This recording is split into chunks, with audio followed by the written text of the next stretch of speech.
السلام بسم علیکم اللہ۔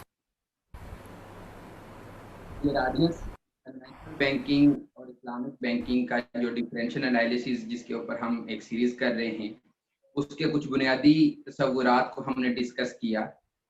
آج ہم کنونشنل بینکنگ اور اسلامک بینکنگ کی پروڈکٹ ڈیولپمنٹ اور کمپلائنس کے حوالے سے جو میکینزمس ہیں اس میں کیا کیا ڈفرینسز انوالو ہیں، کیا کیا جو چیزیں ہیں وہ ڈفر کرتی ہیں، اس کو آج ہم ڈسکس کریں گے۔ آج ہمارے ساتھ موجود ہیں محترم احمد علی صدیقی صاحب۔ آپ 2 دہائیوں سے اسلامک بینکنگ کی پروڈکٹ ڈیولپمنٹ اور کمپلائنس کے حوالے سے اپنا وسیع تجربہ رکھتے ہیں، اور اس وقت نظام بینک میں ہیڈ شریعہ کمپلائنس ہیں، اور جو اسٹیٹ بینک آف پاکستان کی طرف سے سینٹر آف ایکسیلنس جو کراچی میں قائم ہے IBA میں، اس کے ڈائریکٹر بھی ہیں۔ صدیقی صاحب، ویلکم ٹو آور چینل۔ السلام علیکم جی، تھینک یو فار انوائٹنگ می۔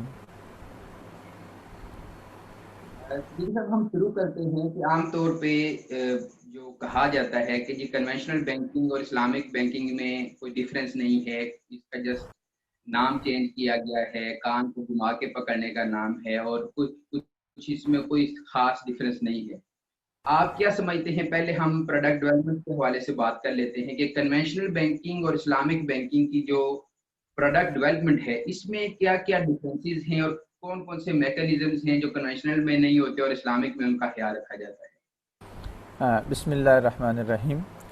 یہ ایک کامن سوال ہے کہ اسلامک بینکنگ اور کنونشنل بینکنگ میں کیا فرق ہے، کیا ڈفرینس ہے، اور بہت سارے حضرات کیونکہ انہوں نے اسلامک فائنینس یا اسلامک بینکنگ کے اصول پڑھے نہیں ہوتے یا ان کو اس بارے میں زیادہ بھی ایکسپوجر نہیں ہوتا، تو وہ اس کنفیوژن کا شکار نظر آتے ہیں ہمیں۔ تو سب سے پہلے یہ سمجھنا چاہیے کہ اسلامک فائنینس اور اسلامک بینکنگ کے اندر جو میں نارملی ڈفرینسز کو 3 لیولز پہ ایکسپلین کرتا ہوں۔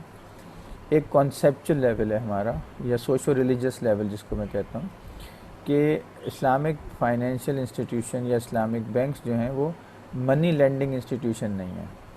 یہ یعنی پیسے کی لینڈنگ یا لون دے کر اس کے اوپر پیسہ کمانے والا جو ادارہ لینڈنگ اینڈ بورنگ انسٹیٹیوشن ایک کنونشنل بینک ہوتا ہے، Islamic bank lending and boring institution نہیں ہے، بلکہ یہ ایز پر دیئر لائسنس یہ کسی بھی انٹرسٹ بیسڈ ڈیلنگ کے ساتھ انوالو نہیں ہو سکتے، اور یہ ایک طرح کا ٹریڈنگ انسٹیٹیوشن ہوتا ہے اس کا، اور یہ کسی بھی طرح کے نان کمپلائنٹ بزنس سے ڈیل نہیں کر سکتا، نان کمپلائنٹ یا انٹرسٹ بیس فائنینسنگ نہیں کر سکتا، اور اگر یہ ادارہ ایسا کرے گا تو یہ قانون کی خلاف ورزی ہے، یعنی قانوناً یہ جرم ہے یا منع ہے ایک اسلامک بینکنگ کے ادارے کے لیے کہ وہ سود کے کسی بھی لین دین میں انوالو ہو، اور لائسنس جو اس کا ہے وہ اس کو اس بات کی اجازت ہی نہیں دیتا۔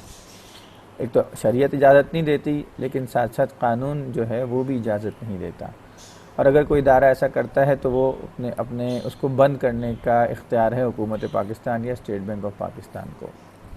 دوسرا جو بزنس ماڈل ہے اسلامک فائنینس کا یا اسلامک بینکوں کا، اسلامک بینک جیسے میں نے کہا منی لینڈنگ انسٹیٹیوشن نہیں ہے، وہ لون نہیں دیتے، یعنی لون دیتے ہیں اگر تو انٹرسٹ فری دیں گے، لیکن لون کو ایز اے کمرشل ٹول استعمال نہیں کرتے، اور پیسے کے اوپر پیسہ کمانا جو ایک سودی بینکاری کا یعنی طریقہ ہے اس کو اختیار نہیں کرتے، بلکہ وہ بزنس پارٹنرز ہوتے ہیں یا سپلائی چین پارٹنرز ہوتے ہیں، اور وہ بزنس میں اپنے کسٹمر کے انوالو ہوتے ہیں۔ تو اسلامک بینکس یا تو کسٹمر کو را مٹیریل سپلائی کر رہے ہوتے ہیں، یعنی سپلائی چین پارٹنر ہوتا ہے اس کا، یا اس کے ساتھ کوئی پارٹنرشپ کر رہا ہوتا ہے پروفٹ اینڈ لاس کی بنیاد پر، یا پھر اس کے ساتھ کوئی رینٹ کا کانٹریکٹ کر رہا ہوتا ہے۔ تو جو بزنس ماڈل ہے ایک اسلامک بینک کا، وہ ایک ٹریڈنگ اور انویسٹمنٹ کمپنی جیسا ہے، نہ کہ وہ ایک لینڈنگ اینڈ بورنگ ہاؤس جیسا ہے۔ اس کے ساتھ ساتھ گورننس فریم ورک کا فرق ہے۔ اسلامک بینکس جو بھی پروڈکٹ اور سروسز اپنے کسٹمرز کو آفر کرتا ہے، وہ خالی بینکر کے کہنے پہ نہیں آفر کی جا سکتی، یعنی کوئی اسلامک بینک کے ادارے کے آدمی نے کہا کہ جی ہم یہ سروس کو آفر کریں گے اور یہ شریعت کے مطابق ہے، بلکہ اس کا ایک پورا نظام یہ ہے کہ کوالیفائڈ علماء کا ایک بورڈ ہوتا ہے جو ہر اسلامک بینک کے ساتھ ہوتا ہے، اور وہ اپنی ایکسپرٹیز کی بنیاد پر اور اپنی شرعیہ ایکسپرٹیز کی بنیاد پر اور اپنی مارکیٹ ایکسپرٹیز کی بنیاد پر اسلامک بینکوں کی پروڈکٹس کو ریویو کرتا ہے، ان کو دیکھتا ہے کہ وہ اسلام کے جو شرعی اصول ہیں ان کے مطابق ہیں اور اسلامک جورسپروڈنس کی یا اسلامک فقہ کی جو ریکوائرمنٹ ہے ان کو میٹ کر رہے ہیں، اور اس کے بعد وہ ان کا اپروول دیتا ہے۔ تو ہر پروڈکٹ جو یا سروس جو اسلامک بینک آفر کر رہا ہے وہ مستند علماء کی نگرانی میں اور ان کے منظوری سے آفر کرتا ہے۔ اور میرے بہت سارے لوگ دوست یا کہہ لیں چاہیے جو کولیگز کنونشنل بینکنگ میں ہیں، ان کو یہ میں ہمیشہ کہتا ہوں کہ آپ کو اگر یہ لگتا ہے کہ آپ کی کنونشنل بینکنگ بھی صحیح ہے یا جائز ہے یا شریعت کے مطابق لگتی ہے آپ کو، تو چلیں آپ کسی مستند علماء کے پاس چلے جائیں اور وہ آپ کو 15 منٹ میں ساری بات بتا دے گا کہ بھئی کیسے آپ کا نظام جو ہے وہ سود پر مشتمل ہے اور شریعت سے متصادم ہے۔ تو یہ علماء کا ہونا، علماء کی انوالومنٹ اور ان کی نگرانی اور ان کی منظوری کا جو ایک طریقہ ہے گورننس کے اندر، شریعہ گورننس میں، یہ اسلامک بینکوں کو کسی بھی سودی بینک سے یا غیر اسلامی بینک سے بالکل ممتاز کر دیتا ہے۔ اور تیسری بات اب آتے ہیں کہ جب ہم منی لینڈر نہیں ہیں، پیسے کو، لون کو کمرشل ٹول کے طور پہ استعمال نہیں کر سکتے، سود نہیں لے سکتے قرض کے اوپر، اور تجارت کرتے ہیں، تو پھر وہ کیسے کرتے ہیں؟ وہ ہے پروڈکٹ لیول ڈفرینسز، یعنی جو اسلامک بینکوں کی پروڈکٹ ہیں وہ 3 اسفیئرز میں آپ کو ملیں گی۔ یا تو وہ پارٹنرشپ ہوگی، یعنی کسی بزنس میں نفع نقصان میں شراکت ہوگی۔ اس کے 2 طریقے ہیں، مشارکہ بھی ہے اور مداربہ بھی ہے، یعنی بزنس میں بھی بینک بھی پیسہ ڈالے اور کسٹمر بھی پیسہ ڈالے تو یہ مشارکہ ہو گیا۔ اگر صرف بینک کا پیسہ ہے، کسٹمر کی محنت ہے، تو یہ مداربہ ہو گیا۔ اور یہ دونوں طریقے شراکت کے اسلام میں شروع سے رائج ہیں، اور یہ اسلامک بینکنگ میں بھی بہت زیادہ ان کو استعمال کیا جاتا ہے۔ دوسرا طریقہ ہے تجارت کا، یعنی خرید و فروخت کا۔ اس کی بہت ساری قسمیں ہیں۔ آپ سامان خرید میزان بینک یا کوئی اسلامک بینک سامان خرید کے ادھار پہ بیچ دیتا ہے، یہ اس کو مرابحہ کہتے ہیں نارملی۔ اس کے علاوہ سلم کا طریقہ جو آپ صلی اللہ علیہ وسلم نے صحابہ کو بتایا تھا، خاص طور پہ جو ایگریکلچر سے وابستہ صحابہ کرام رضی اللہ تعالیٰ عنہ تھے۔ اسی طرح استثناء کا طریقہ جو مینوفیکچرنگ کانٹریکٹس ہوتے ہیں، تجارہ کی پروڈکٹ ہے۔ تو بہت ساری سیل کے جو طریقے ہیں شریعت نے بتائے ہیں، اسلامک بینک ایک تاجر کی طرح ان سیل کے طریقوں کو استعمال کر کے اپنی کسٹمرز کی جائز جو بزنس ضروریات ہیں ان کو پورا کرتا ہے۔ اور تیسرا طریقہ جو لانگ ٹرم فائنینسنگ میں استعمال ہوتا ہے وہ رینٹ کا طریقہ ہے، رینٹل کانٹریکٹس ہوتے ہیں، کہ آپ کسی گھر کو، گاڑی کو، مکان کو، فیکٹری کو، مشین کو، اگر آپ اس کے مالک ہیں تو شریعت اس بات کی اجازت دیتی ہے آپ کو کہ آپ اس کو کرائے پہ دے سکتے ہیں۔ تو اسلامک بینک اجارہ یا جس کو لیزنگ ہم کہہ سکتے ہیں، اسلامک لیزنگ اور ڈیمنشنگ مشارکہ کے تھرو یا شرکت المتناقصہ کے تھرو اپنے کسٹمرز کو گھر، گاڑی یا مختلف چیزیں کرائے پہ دیتے ہیں۔ تو یہ طریقہ اسلامک بینکوں میں پروڈکٹ لیول پہ بھی فرق ہے۔ اچھا، اب اس کے بعد اس کی اور تھوڑی سی تفصیل یہ ہے کہ یہ صرف 3 چیزیں بہت امپورٹنٹ ہیں۔ سب سے پہلے جب آپ اسلامک بینکنگ یا اسلامک ٹرانزیکشن کرنا چاہتا ہے کسٹمر اور بینک، تو اس کو چاہیے کہ وہ یہ نیت رکھے اپنی کہ وہ سود سے بچ کے ایک جائز طریقے سے کام کرنا چاہ رہا ہے، کیونکہ انما الاعمال بالنیات، یہ نیت سب سے بڑی اچھی نیت اور صحیح نیت ضروری ہوتی ہے اچھے کام کے لیے۔ دوسرا، پھر خالی یہ نیت کرنا کافی نہیں ہے۔ اگر آپ شراکت کرنا چاہ رہے ہیں، تجارت کرنا چاہ رہے ہیں، تو اللہ تبارک تعالیٰ نے ہمیں جو ہدایت دی ہے، تو اسلام کا جو کمرشل لاء ہے وہ ہر پروڈکٹ کے لیے مختلف گائیڈ لائنز بتاتا ہے کہ شراکت کے یہ اصول ہیں، تجارت کے یہ اصول ہیں، بیع سلم کے یہ اصول ہیں۔ پھر آپ نے ان اصولوں کو، جس کو ہم آج ماڈرن زبان میں SOPs کہتے ہیں، آپ نے ان SOPs کو فالو کرنا ہے اس پرٹیکولر طریقہ تجارت یا فائنینسنگ کو اختیار کرنے کے لیے۔ اگر آپ نے اس SOPs کو فالو کیا، آپ کی نیت صحیح تھی، اور آپ کا جو کانٹریکٹ ہے، جو آپ نے اور جو ٹائمنگ ہے تجارت کی، وہ آپ نے صحیح رکھی، تو یہ تجارت شریعت کے مطابق، یا جو کانٹریکٹ ہوگا یہ شریعت کے مطابق ہوگا، اور یہ پروڈکٹ اس کو شریعہ کمپلائنٹ کہا جائے گا۔ لیکن آپ نے نام تو اسلامک استعمال کیا کہ میں تجارت کرنا چاہتا ہوں، مرابحہ کرنا چاہتا ہوں یا سیل کرنا چاہتا ہوں، لیکن وہ سیل کے اصول پورے نہیں کیے، تو بھی یہ تجارت شریعہ کمپلائنٹ طریقے کے باہر نکل جائے گی۔ اور ہماری تاجر برادری میں ایک افسوس کے ساتھ کہنا پڑتا ہے کہ بہت سارے تاجر حضرات جو دینی ذہن بھی رکھتے ہیں، انہوں نے کبھی اسلام کے طریقہ تجارت کی تربیت نہیں لی، تو وہ بہت سارے سیل میں یا مارکیٹوں میں ایسی خرابیاں رائج ہو گئی ہیں جو شریعت کے متصادم ہیں۔ تو یعنی وہ SOPs کا علم نہیں رکھا گیا۔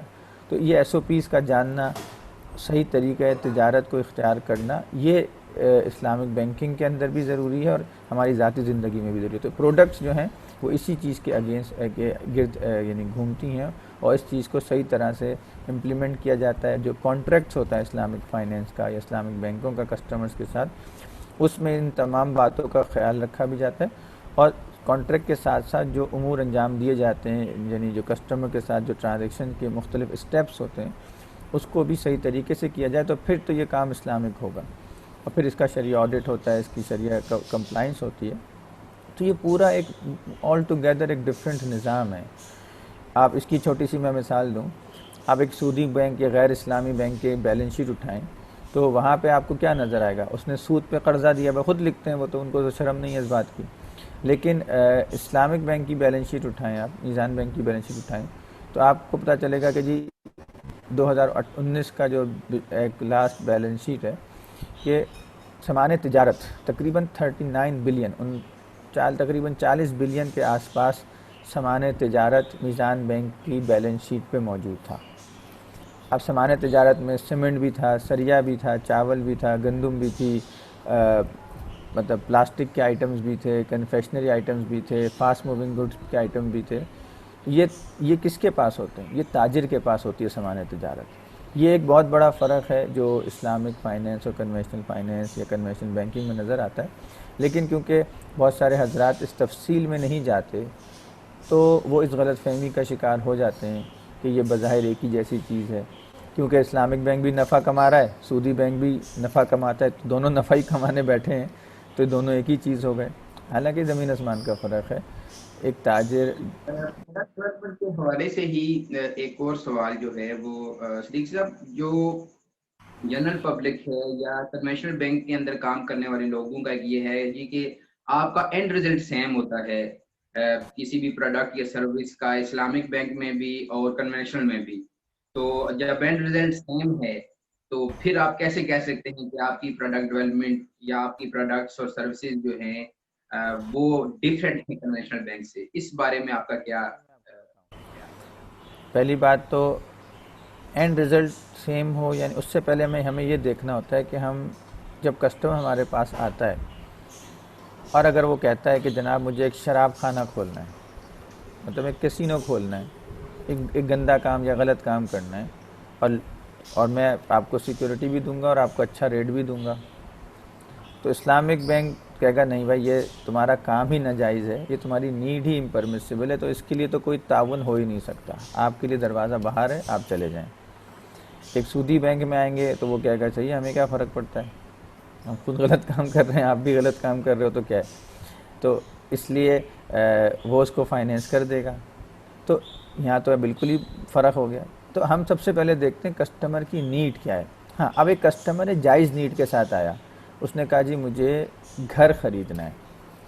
اب ہم یہ دیکھیں گے کہ گھر خریدنا شریعت میں جائز ہے یا حرام ہے. اگر گھر خریدنا بھی حرام ہے تو اس کو بھی بھگا دیں گے، اس کو بھی منع کر دیں گے، لیکن حقیقت میں ایسا نہیں ہے، گھر خریدنا جائز کام ہے. اس کا مطلب ہے نیڈ تو پرمیسیبل ہے، اینڈ رزلٹ جو ہے نا وہ پرمیسیبل ہے، یعنی شریعت میں گھر خریدنا اور کسی کو گھر خریدنے میں ہیلپ کرنا بھی جائز ہے. اب پھر آ جائے گی بات طریقہ کار پہ. سودی بینک کہے گا کہ جی میں آپ کی جو جائز نیڈ ہے اس کو سود کے طریقے سے پورا کروں گا. تو نیڈ جائز تھی، طریقہ غلط ہو گیا. رزلٹ بھلے گھر ہی ملا اس کو، لیکن گھر کے ساتھ لینے کے ساتھ ساتھ سود کا وبال، سود کا گناہ، سود کی بے برکتی سب بھی ساتھ مل گئی. جبکہ اگر اسلامک بینک میں آئے گا تو اسلامک بینک بھی یہی کہے گا کہ گھر خریدو، وہی نہیں کہے گا کہ یار اللہ پہ توکل رکھو، جھوپڑی میں رہ لو یا کیا فرق پڑتا ہے. نہیں، گھر خریدنا ہے، جائز نیڈ ہے، گھر خریدو، تو اینڈ رزلٹ گھر ہی خریدنا ہے. لیکن اسلامک بینک کہے گا دیکھو اس کا صحیح طریقہ یہ ہے جو شریعت نے بتایا ہے کہ یا تو تم گھر کرائے پہ لے لو شروع میں، اور جیسے جیسے تمہارے پاس پیسے آتے رہے میرا حصہ خریدتے جاؤ، تاکہ تم ابھی تک جب تک گھر تمہارا نہیں ہوتا کرایہ چلتا رہے گا، لیکن جب گھر آہستہ آہستہ تمہارا بھی ہوتا جائے گا. تو اس کو ڈیمنشنگ مشارکہ پہ ہم نے اس کو گھر دے دیا.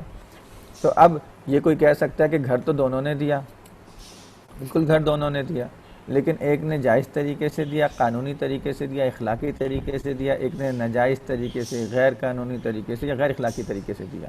تو بڑا فرق ہو گیا. تو اسلام میں طریقے کی اہمیت بھی ہے. اب آپ کہیں جی میں نے نماز پڑھنی ہے لیکن میں اپنے طریقے سے پڑھوں گا، میں یہ مرضی جیسے پڑھوں، میں نے رکوع پہلے کرنا ہے، سجدہ اس کے ساتھ کرنا ہے اور قیام آخر میں کروں گا. اور کھڑے کھڑے سلام پھیر لوں گا. تو بھیا آپ نے ایکسرسائز کر لی, کچھ عجیب مذاق کیا, نماز نہیں ہوئی. حالانکہ آپ نے نماز کی نیت کی تھی اور جہاں نماز پہ کھڑے بھی ہو گئے, مسجد بھی گئے, لیکن آپ کچھ اور ایس او پی فالو نہیں کر سکے, تو آپ کی نماز, یا قبلہ کی طرف رخ نہیں کروں گا, باقی سب صحیح ہے, تو بھی کام نہیں ہوگا. تو آپ کی بات کا خلاصہ اس حوالے سے کہ جو کنونشنل بینک کی پروڈکٹس اور سروسز ہیں اور جو اسلامک بینک کی پروڈکٹس اینڈ سروسز ہیں, ان کا اینڈ ریزلٹ تو سیم ہو سکتا ہے, مگر ان کا جو ڈفرینس ہے وہ ان کے پروسیس میں ہے. اور ہمارا اس جو پروسیس بینکنگ کی طرف ہوگا وہ ذرا جیسے آپ نے بتایا کہ وہ شریعت کے مطابق ہوگا, ہر ایک چیز میں شریعت انوالو ہوگی.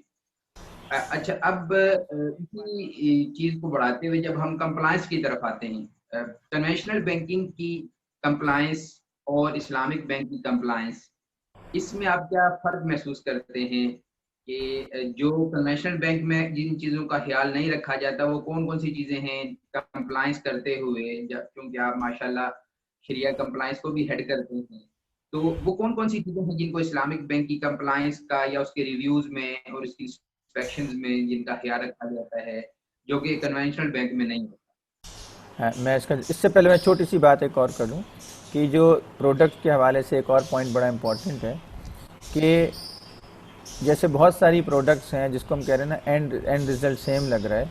اب بہت ساری ایسی پروڈکٹ ہیں جو کنونشنل بینکنگ کرنے سے معذور ہے, ان کے پاس بیچاروں کے پاس یہ پروڈکٹ یا ڈیپتھ ہی نہیں ہے.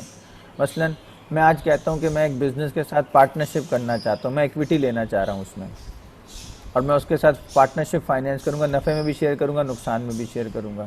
تو اب کنونشنل بینک کے پاس جاؤں, کہے گا جی ایسا تو ہم کرتے ہی نہیں.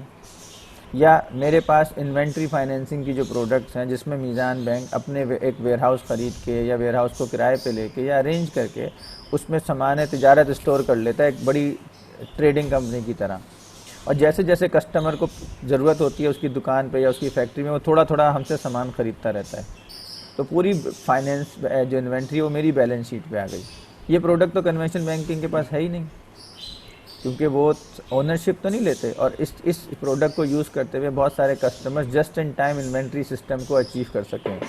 تو یہ ایک اور چھوٹا سا فرق ہے. اس کے علاوہ جیسے میں نے کہا کچھ اور ایسی چیزیں جیسے آپ حکومت کے جو ٹی بلز ہیں, ٹریجری بلز ہیں جو سود پر ہوتے ہیں, یا جو پی آئی بیز ہیں, وہ اسلامک بینک اس کو فائنینس نہیں کر سکتا, اس میں انویسٹ نہیں کر سکتا. اسی طرح فیوچرز ہیں, فارورڈز ہیں, ڈیریویٹیوز ہیں, اور بہت ساری ایک طریقہ کار ہیں جو سودی طریقے بینکنگ میں رائج ہیں, تو ان کو کر نہیں سکتے ہم, کیونکہ ان کا بحیثیت خود وجود شاید جائز نہیں ہے, یا ان کا جو مقصد ہے وہ جائز نہیں ہے. تو مقصد بھی دیکھا جاتا ہے, طریقہ کار بھی دیکھا جاتا ہے. اور اسی سے میں کمپلائنس کی طرف آؤں گا کہ کنونشنل بینکوں میں تو صرف ایک ریگولیٹری کمپلائنس کا شعبہ ہوتا ہے, جو اسٹیٹ بینک کے سرکولر کی کمپلائنس, جو ان کے جو نارمل سرکولر ہوتے ہیں ان کو چیک کر رہا ہوتا ہے. اسلامی بینک میں وہ نارمل کمپلائنس کا شعبہ تو ہوتا ہے, لیکن اصل جو اہم شعبہ ہے وہ شریعہ کمپلائنس کا ہے, جو جب سے کسٹمر اندر آیا بینک میں اور جب تک وہ بینک میں رہتا ہے جو بھی امور وہ انجام دیتا ہے, اور پھر جب کسٹمر کی ٹرانزیکشن ہو جاتی ہے اور اس کے بعد اس کی 4 سال یا 5 سال تک وہ اس کی بینک کے ساتھ ایک تعلق میں رہتا ہے, یہ سارا ایریا شریعہ کمپلائنس میں کور ہوتا ہے. جب کسٹمر برانچ میں داخل ہوتا ہے تو ہم یہاں سے بھی احتیاط کرتے ہیں کہ ہمارے برانچ میں لوگوں کا لباس کیا ہے. اگر شریعت کہتی ہے کہ جی ایک سرٹن ڈریس کوڈ ہونا چاہیے, تو وہ ڈریس کوڈ اسلامک بینک میں ہونا چاہیے. کیسے کسٹمر کو گریٹ کیا جائے گا, کسٹمر کو اکاؤنٹ کھولنے کے ٹائم پہ کیا کیا چیزوں کے بارے میں بریف کیا جائے گا, اس کو پروڈکٹ کے بارے میں کیا ڈسکلوزرز دیے جائیں گے, ہمارا اسٹاف پراپر ٹرینڈ ہوگا, یہ بھی سب شریعہ کمپلائنس کا ذریعہ ہے. پھر اس کے علاوہ جو کانٹریکٹس کیے جاتے ہیں, جس کسٹمر کے ساتھ جو معاہدہ کیا جا رہا ہے, اس کے ساتھ بھی کوشش کی جاتی ہے کہ اس کو بتایا جائے, اس کو بریف کیا جائے, اس کے ساتھ بات کی جائے.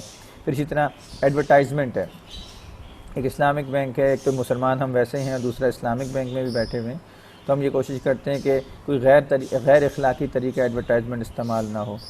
ہمارے یہاں یہ معاشرے میں ایک بہت برا رواج ہے کہ عورتوں کو شو پیس کے طور پہ استعمال کیا جاتا ہے, تو یہ اس طرح سے ہم نہیں کر سکتے. اسی طرح ناچ گانا ہے, میوزک ہے, اس طرح کی غیر شرعی امور جو بہت زیادہ استعمال ہوتے ہیں ایڈورٹائزمنٹ میں, مارکیٹنگ میں, اس کو استعمال نہیں کر سکتے. تو یہ ایک مارکیٹنگ بروشر, مارکیٹنگ ایڈ یہ چیک کیا جاتا ہے، جو کوئی ایگریمنٹ کیا جا رہا ہے وہ چیک کیا جاتا ہے، کسٹمر کے ساتھ بات کی جاتی ہے کہ بھئی طریقہ تجارت آپ کو سمجھ میں آیا نہیں آیا. ہر کسٹمر کے ساتھ کوشش کی جاتی ہے، جو بڑا کسٹمر ہوتا ہے ایس ایم ای کا، کارپوریٹ کا، کمرشل کا، کہ ان کے ساتھ مل کے بیٹھ کے ایک پرٹیکولر ایس او پی تیار کیا جائے کہ آپ کے بزنس میں کیسے تجارت جائز ہوگی.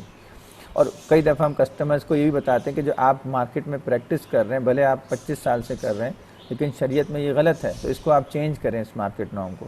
کیونکہ اگر آپ یہ کام کرتے رہیں گے تو آپ سود سے تو بچ جائیں گے، لیکن حلال پھر بھی نہیں ہوگا. کیونکہ آپ فار ایگزامپل اگر آپ خرید رہے ہیں سامان تو آپ قیمت ہی طے نہیں کر رہے ہیں، یا آپ بیچ رہے ہیں سامان تو قیمت ہی طے نہیں کر رہے ہیں، یا مختلف کی اگر دیر سے کوئی پیسے لیتا ہے آپ کو تو آپ اس پہ سود مانگ رہے ہیں. تو یہ سب چیزوں کو شریعہ کمپلائنس میں دیکھا جاتا ہے. تو جو بھی بینکس ایگریمنٹ کر رہے ہیں، جو بھی کانٹریکٹ سائن کر رہے ہیں، جو بھی آفر لیٹر کسٹمر کو دیا جا رہا ہے، جو اس کی ٹرمز اینڈ کنڈیشنز ہیں، جو اس کی مارکیٹنگ ہے، جو کسٹمر کو بتانا ضروری ہے تجارت کے حوالے سے، یہ سب شریعہ کمپلائنس کی ایک ڈومین میں آتا ہے، اور بینک کے افراد اور اس کے جو شریعہ کمپلائنس ڈپارٹمنٹ ہے وہ اس کو دیکھتا ہے. پھر اسی طرح سال گزرنے کے بعد جب کوئی کسٹمر ٹرانزیکشن کر لیتا ہے تو اس ٹرانزیکشن کو دوبارہ چیک کیا جاتا ہے کہ کیا اس نے صحیح طریقے سے کام کیا.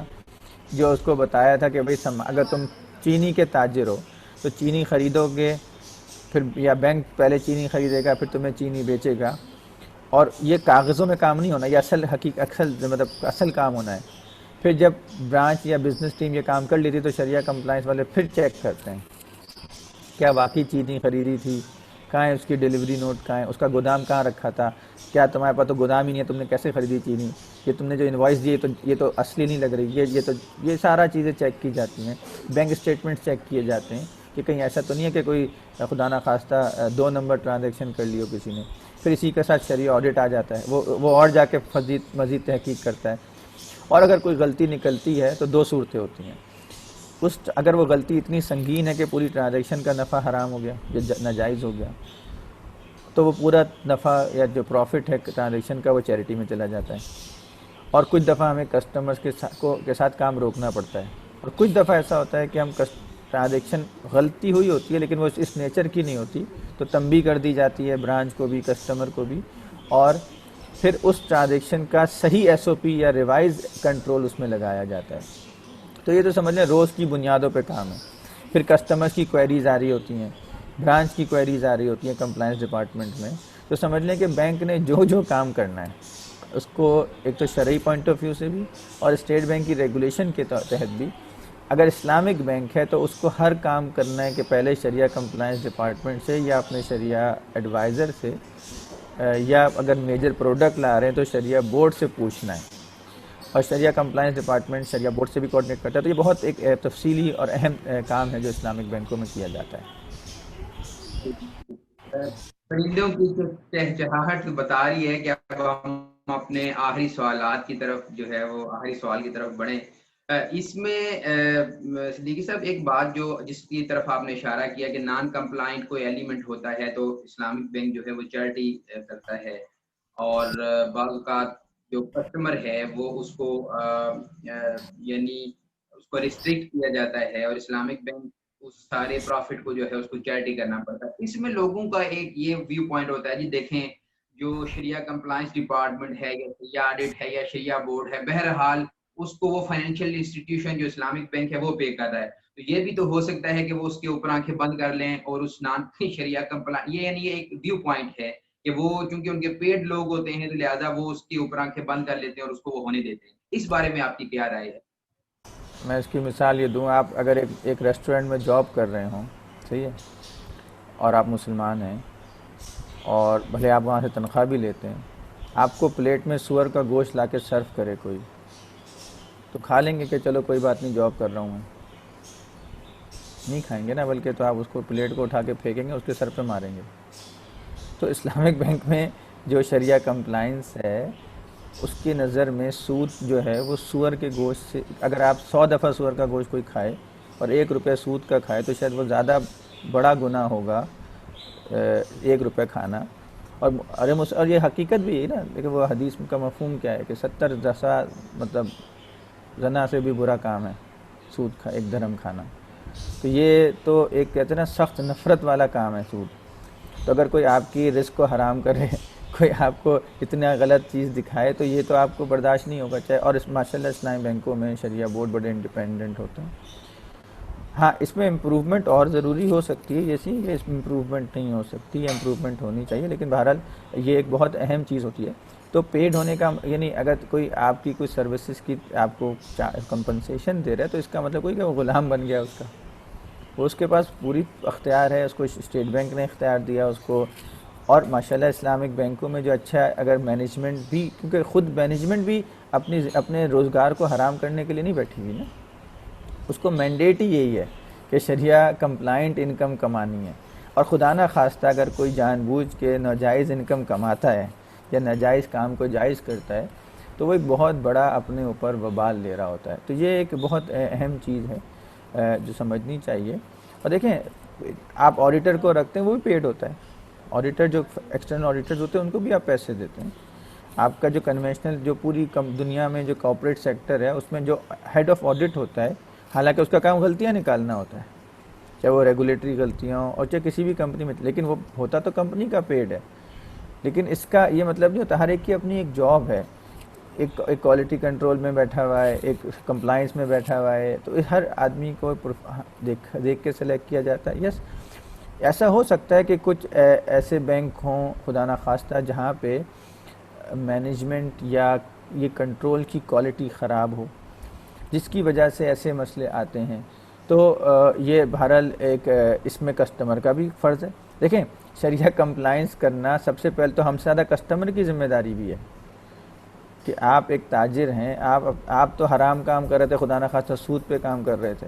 اب آپ کو ایک اللہ تعالیٰ نے موقع دیا اسلامی بینکنگ کے نظام کے تحت کہ آپ اپنی زندگی کو سود سے پاک کر لیں.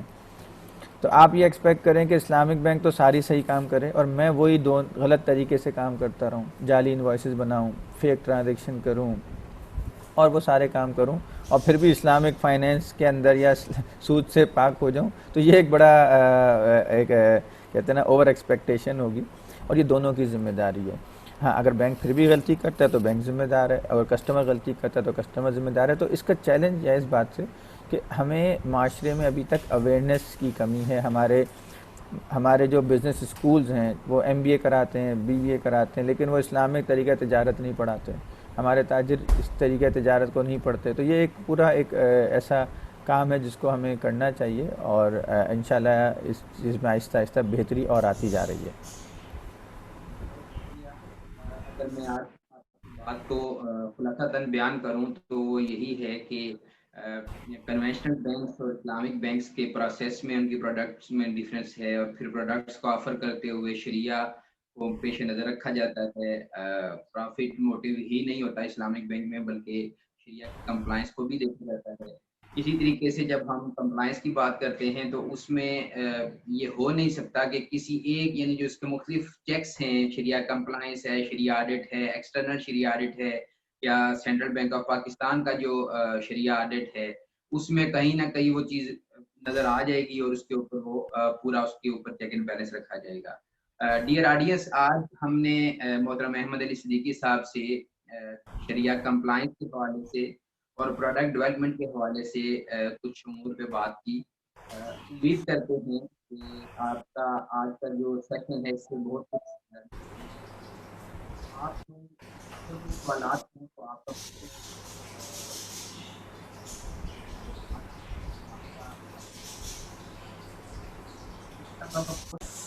جی پلیز. بہت شکریہ صدیقی صاحب. آج ہم نے جو بات کی، اگر اس کو ہم خلاصتاً بیان کریں کہ کنونشنل بینکنگ اور اسلامک بینکنگ کی جو پروڈکٹس ہیں ان کا اینڈ ریزلٹ سیم ہو سکتا ہے، مگر ان کے پروسیس میں ڈفرینس ہے، اور وہ ڈفرینس بہت بڑا ہے جس کو شریعہ کی مدد سے جو ہے وہ قائم رکھا جاتا ہے. اسی طریقے سے جو کنونشنل بینکس اور اسلامک بینکس کی جو پروڈکٹس ہیں اس حوالے سے آپ نے بتایا کہ اس میں انٹینشن کا بہت بڑا رول ہے، اور اسلامک بینکس کے اندر صرف پروفٹ موٹیو نہیں ہوتا بلکہ شریعہ کمپلائنس کو جو ہے وہ انشور کیا جاتا ہے.